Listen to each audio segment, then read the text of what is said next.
So we were looking at putting this drain in where you want it there, and then another one in the driveway. And we were looking at elevations, using my smart level to try to figure out what our options are. That line is pretty much level. It has just like literally the slightest amount of fall, and it's a little bit lower than the ground itself here. But for that drain to be low enough, even if I brought in a little bit of topsoil and graded this where over time it's eroded, kind of feather that in to where it now goes to the top of that line where the top of that drain would be, and to snake that pipe out there, that's level.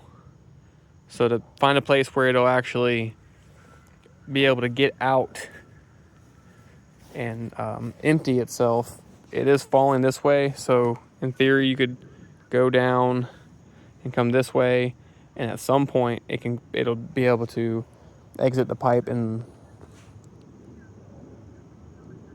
basically empty itself.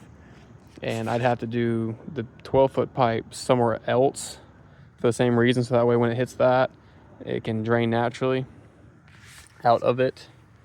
So I guess the real question is this pipe something you have to have, or could I bring in a load of like topsoil and kind of grade this back out to the concrete, so when it comes, it gets onto the concrete and then flows?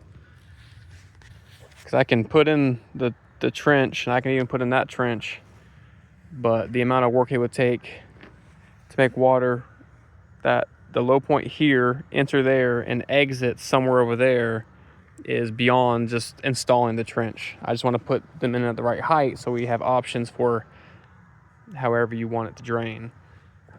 So think about that, and we can talk tomorrow.